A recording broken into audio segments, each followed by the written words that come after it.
welcome back to my conversation with actor, writer, producer, Mr. Palmer Williams Jr.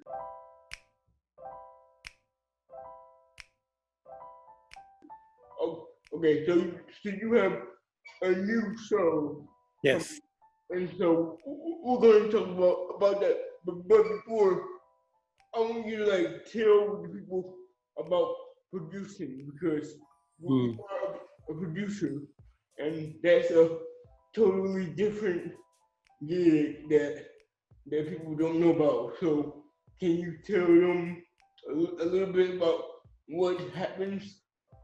Well, first of all, when you're producing a production or producing a TV show, as a producer, you have to be ready for just about anything. You have so many hats, even though your title says producer, but to organize a team of people, if you have a team, or you are that team, your responsibility is so crazy. Producing your production, you have to think about not only the ways and means in which to pull together all the pieces, you also have to concern yourself with the finances of it. You have to find an EP or an executive producer that will pretty much foot the bill until some money is made, or to recoup monies that were put out there in order to create this art. Producing productions can be a very lonely business, and yet and still it can be a business that creates a lot of stress.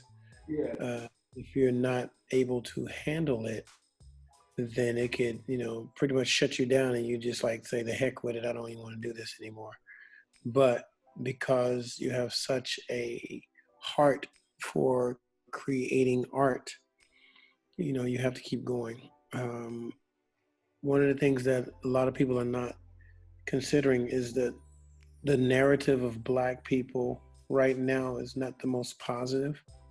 And so I think it is not only our responsibility, but our duty to make sure that we create art that is representative of all facets of African American and people of color, to where we're not just pigeonholed or stereotyped into one type of character, which we have seen a prevalence of in TV, movie, and even in social media, as well as commercials. So we have to find a different narrative, and we have to find something that's truly representative of all people, and not just a stereotype that is being perpetuated by certain groups. So it's just time. We say we're woke, then if we're woke, then we need to wake up with the dream in mind and make that dream manifest into a reality. Yeah, exactly. Yeah, because producing, I'm going to tell them, for me, we were supposed to be doing a play about 2 years ago, and I had an EP, but that person, like about 4 days before the Yep. contract was to be signed, Oh, they canceled. yeah. That is something that at one point or another was very, very popular, would be a bad choice of words, but pretty prevalent that people did that, because some people would, put up a show, as they call it, Yeah. and a promoter or EP, and then they'll see where they could not make enough money to really have a profit or whatever what they anticipated, and then they would see where they would pull the show so they could cut their losses. In other words, if they saw where they were going to lose $10,000 as opposed to continuing the show and possibly losing $40,000, they'd rather lose the 10 than lose 40, which is a business deal. But there should be some things put in place to assure that that's not going to be an issue. Also, you have to have strong pockets, and you have to have a very good um, promotional team Oh in order yeah. to make all these things happen. So some people may have that, may even give you the impression that they do. And then there are some that may not have that. And so they have to be careful about who you choose to figuratively get in bed with business wise. Yeah. What is the craziest story that you have from the road? Like, what's the craziest thing that's happened to you? One of the craziest things is I got punked up in Boston, Ooh. and I was coming off stage, and these gigantic guys. One of them was like, I think he was like Jamaican and something else. He had this weird accent. Light skinned dude, had to be about 260 pounds, about 5'8", just like one big old muscle, huge. Him and this other guy, he was about 6'6", right under 300. He was a muscle guy. They came up to me, was like, "Sir, let me speak to you. Are you Palmer Williams Jr.?" I was like, "Yes, I am." It was like, "Sir, um, we've been following you all the way from Texas," or something like that. Whatever they said, I can't even remember all of it. But yeah, you're under arrest. I said, "For what?" They said, "For statutory rape." I'm like, "Dude, what the hell are you talking about?" Oh, no. And it's like, "Man, y'all better let me go. Y'all start pranking me." So then they whipped out handcuffs. And the first thing I said was, "Call my wife." And I took about 3 steps and I said, "You know what? That may not even be a good idea. Let me just wait a second and feel this out, because this is something misunderstanding." So we got there, and one of the actors, Carl Payne, and another one, Aaron Hall. This was my show, and they were in the show. And so it's like, "Yo, man, y'all ain't taking my boy nowhere." I said, "Hey, man, don't even worry about it, man. This is all gonna be settled. It's just a misunderstanding. Somebody's identity crossed with mine or something, right? So don't even worry about it." I said, "No, man. No, y'all ain't gonna take my boy. Y'all gonna have to fight." So they start pushing the security guards. Mind you, my hands are behind my back. We're on the lip of the deck. I'm still in my show clothes. I just stepped off stage with the finale saying goodnight. And I started pushing, shoving, and the first thing I thought about was 2 things. I thought about, if they push me down, I'm gonna scuff up this suit and everything, which is my finale suit. It was supposed to be so fly at the time, right? And the second part was that I'm gonna be seriously hurt, because I can't break my fall with my hands because they're behind my back in handcuffs. So they started tussling with the security guys, and I was like, and I started pleading with them, "No, leave it alone, man. I'm innocent. Don't worry about it. It's gonna be all right. Just let them take me." And then they all started laughing, because the guys that were pushing, Aaron Hall, Carl Payne, this other guy, Williams, from Blackstreet, he was in the show too. They started playing around. They had set it up, because those were some of Aaron Hall's old bodyguards from the Guy days. Then they set up there and tried to find something to where they can arrest me and get me to where they were just playing a big old joke on me. They will go. I can see to this day me standing there looking like, "Oh, I'm gonna get their ass." They will go right. Mhm. They will I mean, go. I wasn't worried, but it's because I know I didn't do anything. So it was like, okay, so statutory rape. I was like, I don't even That's know not any you. in That's, Texas. that's You know, not you at all. hell, I was married. And what do I look like trying to be with some little girl or whatever? So it was just, I got daughters older than 18 at the time. So it Wow. was, yeah, that was probably the craziest thing that ever happened on the road. That is crazy. But Yeah, now, but the get back was serious. what you Because do? I don't play fair. What you do? Oh, it was a couple of props and stuff that were missing, and for about 6 or 7 shows. And then I even waited till the last show to even prank him even more. There was a part where he used to love Williams.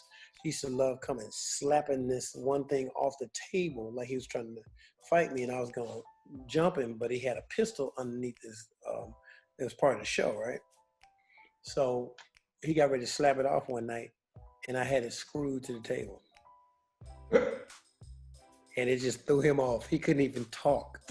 He just bagged out, trying not to laugh. So that was just like dumb as all get out. And then another time he pulled, when he's supposed to show the pistol, I showed him my real pistol. And so he froze up again. He didn't know what to do.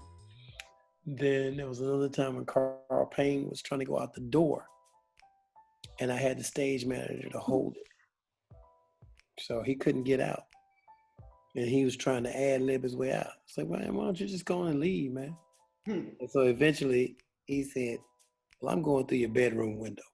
So he had the bedroom. He had to get out somehow. But see, that had happened once before because one time the lock malfunctioned and we couldn't go out the door. So I said, you know what? Hold on. Let me go ask my neighbor if he can come over here and help me. It was a white stage guy. I said, man, I've been having this problem with this old trick handle on this door. Can you help me out? I had the stage hand to come out on stage, unscrewed the whole doorknob. I was like, thanks, man. I'll see you, man. Hey, here's $20. So yeah, I just worked it into the show because the show must go on. You gotta keep going. You gotta keep still going. Yeah, people not paying money to come see you make mistakes. Yeah. Yep. Because I remember one day,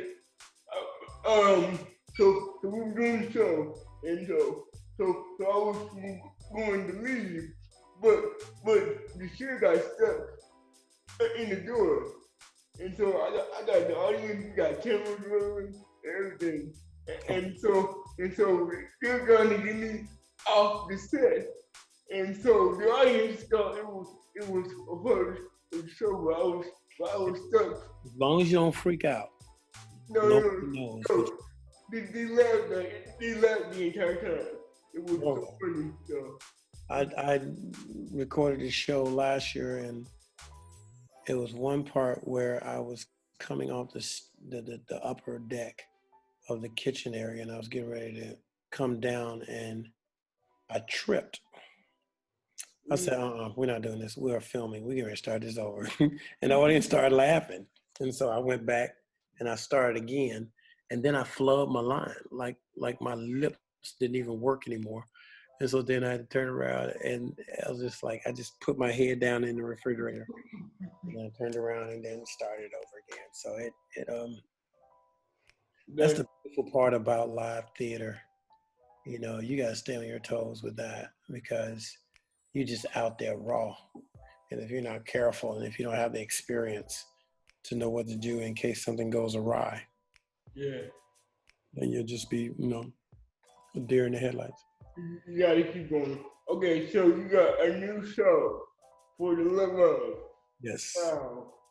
How in the world are you doing this? Because we got all these rules and regulations. So how are you producing a show in quarantine? So what is happening is that we're going through a lot of protocol for COVID-19 regulations, all the regulatory restrictions and rules of theater, no more than 60 people in the size theater we're doing. We're doing in an intimate theater. It's about 225 seats. But the beautiful part about it is that we're streaming it live. And therefore you can watch it in the comforts of your own home or whatever mobile device or whatever you link through. And it's only for $20. So for $20 to see a full-fledged production is, ridiculously low, especially in the comforts of your own space. So only the people that are going to be in the audience, it's going to be about $35 per person because it's a VIP type of situation. We provide a mask if you don't have one, as well as a complimentary flume of champagne, and also meet and greet with the cast members afterwards with a 6 foot distance, with social distancing. And so try to make it more of a, special, situation for both. Um, and then also it provides income for my actors as well, and prayerfully for me. Exactly. For the Love of, it has a subtitle, and it's like money, power, sex, love, God. So we're going to address all of those things. Like, what do you love? And what do you prioritize? And I put God at the end purposefully because if you really, really, prioritize those things, God should be first anyway. And right under him, love, because he is love. So, but then again, people may say that, but then their actions may show something else. So come to the show, whether it be literally or virtually, and you'll see some of those things answered. Yeah, so that's happening when? So when can we see it? Well, it's going to be streaming live September the 25th through the 27th. There'll be 5 shows. On that 25th, it'll be 7:00 p.m. Then on Saturday, it'll be 4:00 and 8:00 show, and then on Sunday a 4:00 and 8:00 show as well. And then it's gonna be ridiculous because we're gonna have some guests. We're gonna have guest comedians. We're gonna be doing some behind the scenes stuff afterwards because we're probably gonna stream the making of the show afterwards, so you can see all the backstage antics and stuff. I can't wait to see that. It's so crazy because of playwrights such as ourselves. We enjoy some of that more so than the actual show itself. So. Yeah. Me, yeah. It's so fun. Okay, really quick. So, what's some advice you can give to somebody, to actors, entertainers, especially now because the world is so different and there's a lot that we used to do that we probably won't do anymore. So what's your advice to keep going? Well, it goes back to the original thing that I think you and I both live by. If you can't get hired, then you create your own gig. That's one. Just the whole way in which we do business now is going to be totally different, as you know, as well. Find innovative ways to push your product, which is your art. What else? You've got to get to a point where we even transition, if you will, from not just the theater world, but to the TV and movie world. We have to educate ourselves. We have to equip ourselves. And you do that by, some self-study, some master classes are available. I've even subscribed to that myself. Also, if you have the ways and means to study, virtually, I would encourage that. If there is spare time in your life, now would be the time to take those type of courses that will help to enhance your creative life. Writing courses and just even if some people that have not graduated from high school or started college and didn't finish, I would think now would be the best time to go ahead and try to do some of those things. And not only just for the knowledge and the advancement in whatever career choice you have outside of this thing called creativity, the sense of completion will help you to move forward and to be motivated to say like, hey, I finished this, so what's next? Let's go. This thing that we call life, we only do this one time here. So make the best of it. I would encourage all of you to get a team of people around you that are like-minded in the same business. Create your virtual team. Mm-hmm. You know, even if there are people that are doing the business, like a T Money, and all these people there, and Angela Barrow Dunlap there in Detroit and stuff with you, and that know you, and Nortrice Banner, and some other Miss Patty and people like that are up there. Go in and seek those people out. Show them your works, and from there, if they can't do it, they can at least refer you to somebody. People that are in college right now, while you're in college, a lot of you are probably developing relationships that could last a lifetime. Because if you really thought about it, some of the people that you knew from middle school and high school, if you're over 22 years old, you don't even communicate with them as much. But the ones that you experience college with, which is kind of like the bridge between adolescence, teenage years, and adulthood, those are the ones that you tend to remember a little bit more, because those are the ones that you were trying to be halfway grown and trying to have some sort of independence. Exactly. So, definitely get to a point where you just equip yourself and then invest in yourself. If you need a camera, go get your small camera. You don't have to get the most expensive camera, because first of all, you don't even know how to use it. So learn about shots, learn about shot selection, learn about lighting. Lighting is so important. Learn about audio. And everybody that's not necessarily a writer, or not necessarily an actor, there's so many careers that are behind the scenes. They say it's behind the scenes because you don't see them on air, but you see their work. If you're a lighting designer, you see your work because you got to light them up. Would I go to a movie to go see a black screen and just listen to people talk? No. It has to be visually stimulating. That's why they call them motion pictures before they call them movies. Movies. Think about it, how the word is said. You're supposed to move from scene to scene with ease. Movies. So, that just came to me, Holy Ghost. So, just try to understand that, you got to take these visually stimulating pictures, which is a scene, and move them with ease to where you actually, and they're placed in a order to tell a story, because we're all storytellers. If you know a childhood friend that was a consistent liar or embellished the truth, you might want them on your team for writing. Exactly. Yep. Because some creative lying folks. Oh So yeah. just make them write it down. Oh yeah. Oh yeah.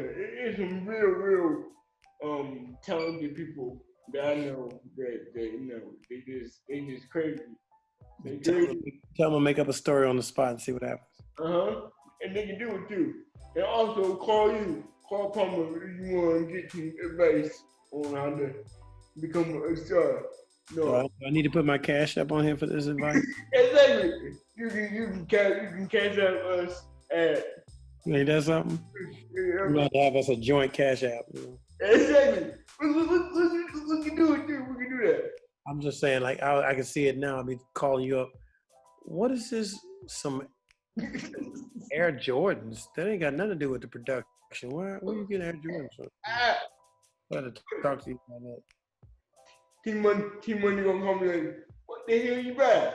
Like, right. Look. Calm down.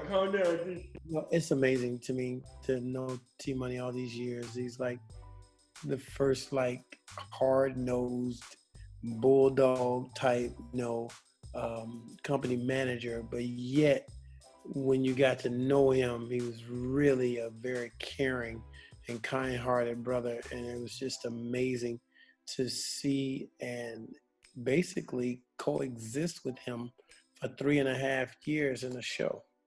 Mm-hmm. And so that's why to this day he'll always be considered a friend, because he took care of us, and he doubled from stage manager to dang near security. Mm-hmm. So he's just a good brother, and he's consistently been in this business for some time, if he wrote a book, a lot of people would probably be paying money to not publish it because he's seen it all. I told him, I'm like, you know everybody, because he got all these stories that Mm-hmm. he'll tell me. I'm like, that's crazy. Of course, we're not gonna tell them on air because we gotta say Protect the guilty and the innocent. exactly. So I'm gonna read them more. Okay, how can they find you? How can they get tickets?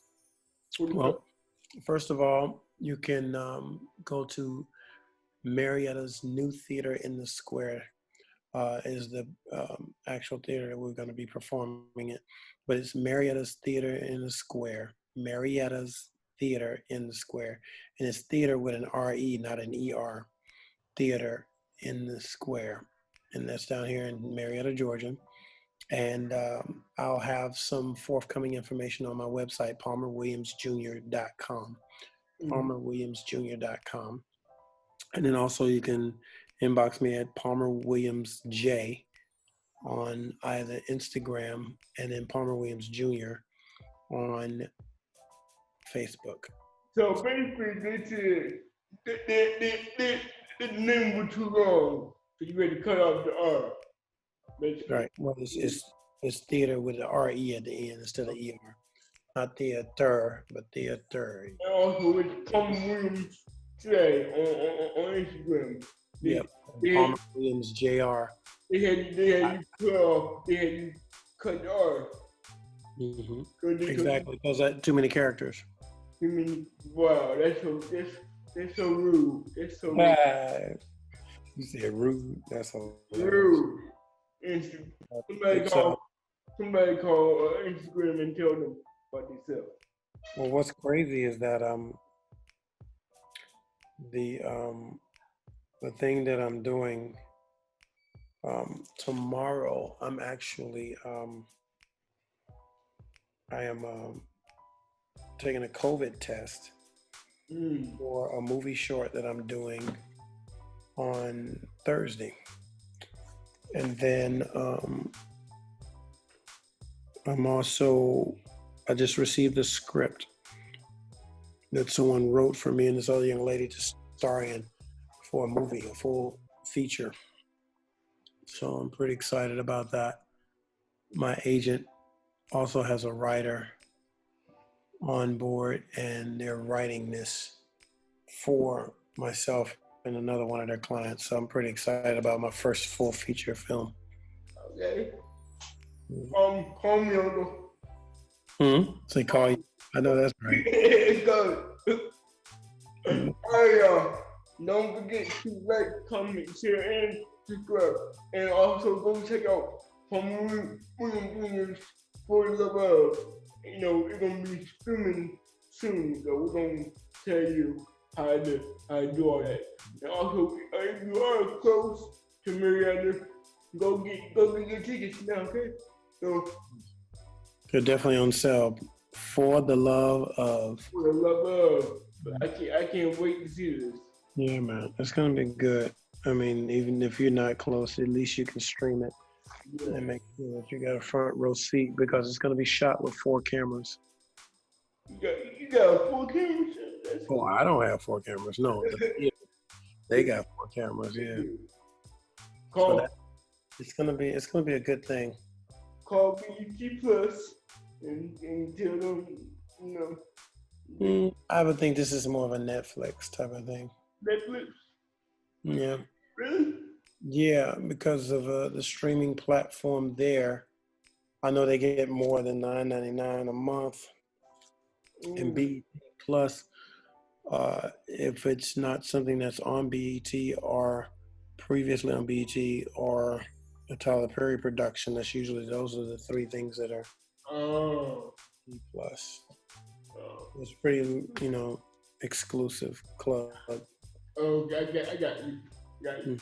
All right, don't forget to like, comment, share, and subscribe. And we will see you next week on A Black Footprints. Bye, y'all.